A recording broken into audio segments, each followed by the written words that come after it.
Welcome back to AM Agenda. Let's check on what the two leaders are up to. Sky's political reporter David Lipson is following opposition leader Tony Abbott in Melbourne. David, what's on the agenda?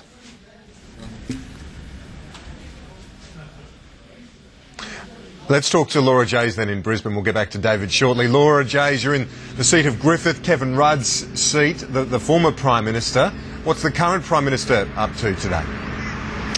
Well, Julia Gillard is headed north. She's in the air at the moment, Kieran. She's due to touch down in Townsville at around 9:30, so in about half an hour's time. With her, the Canberra Press Gallery, no doubt. I guess they're happy to be in some warmer weather as well. But today, Julia Gillard will be campaigning in the seat of Herbert. This is a marginal seat in Queensland. There's 30 seats in Queensland. 16 of those are marginal, but this is a seat that really is on the knife edge. A redistribution of this seat recently means that it is a seat held by the Liberal candidate, but it is now skewed in favour of the Labor Party, and Julia Gillard will be hoping to pick up this seat at the next election. Out on the hustings today, we can expect to hear more about her plan for a sustainable population, and no doubt, Kieran, health and hospitals will be on the agenda as well. Laura Jays, thank you for that. Let's get David Lipson now in Melbourne. David, what's on Tony Abbott's agenda?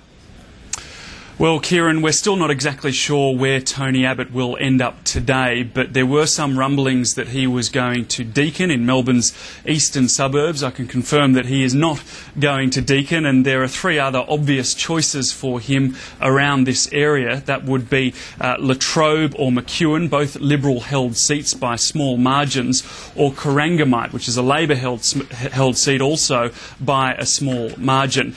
We do believe that Tony Abbott will be speaking at a business lunch today.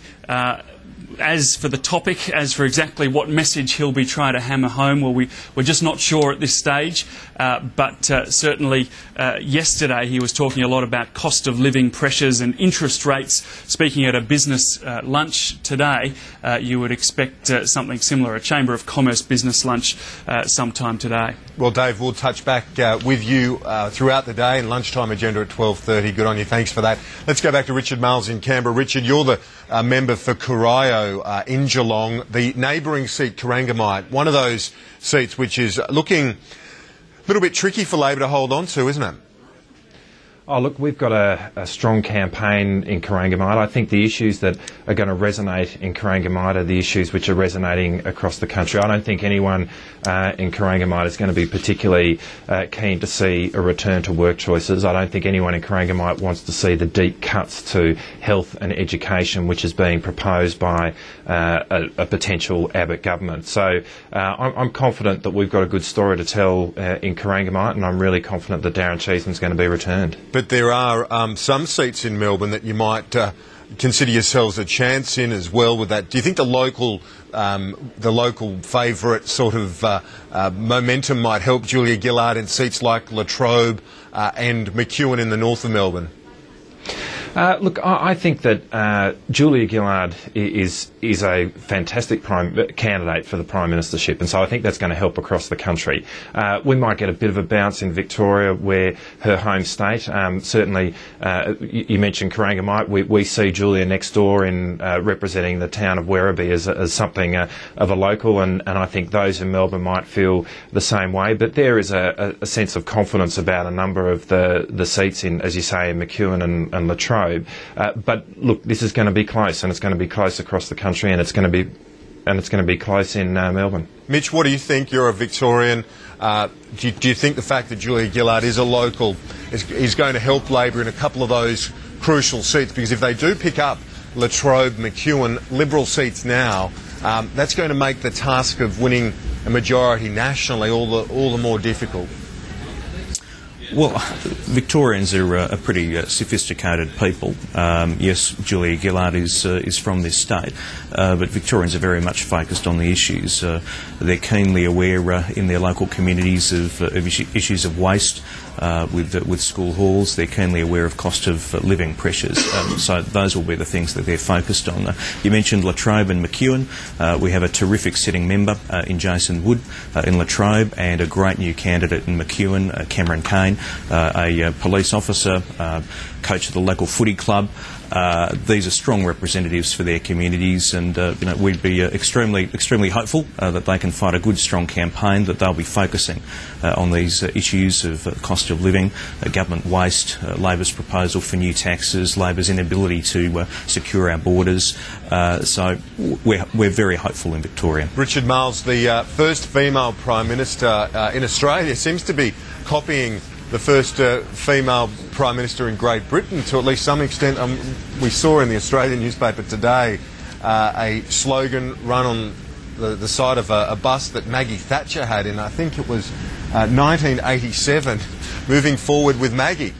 They don't have much in common, but they do with that slogan. Well, look, I reckon it's a great slogan because it articulates what's going on here. We need, having got this country through the global economic crisis, we need to take this country forward.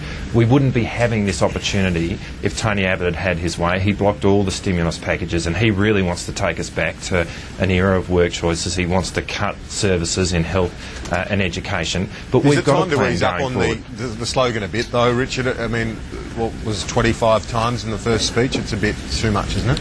Oh, look, I think it's important that you get your message across, and I think what people are identifying about our campaign at the moment is that it is about taking this country forward.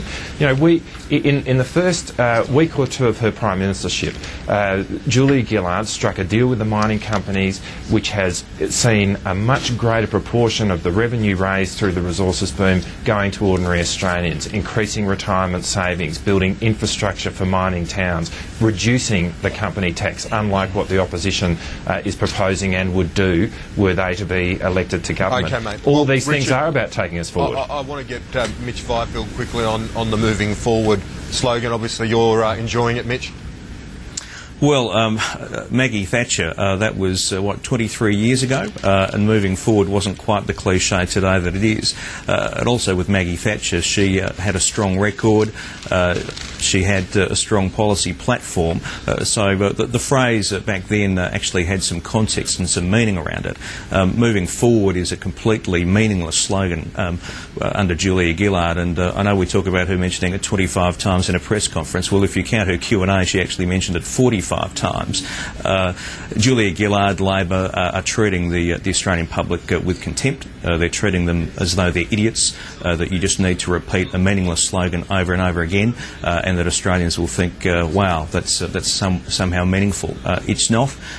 We want to compare our record when we're in government with Julia Gillard's record in government, and we want to talk about the future.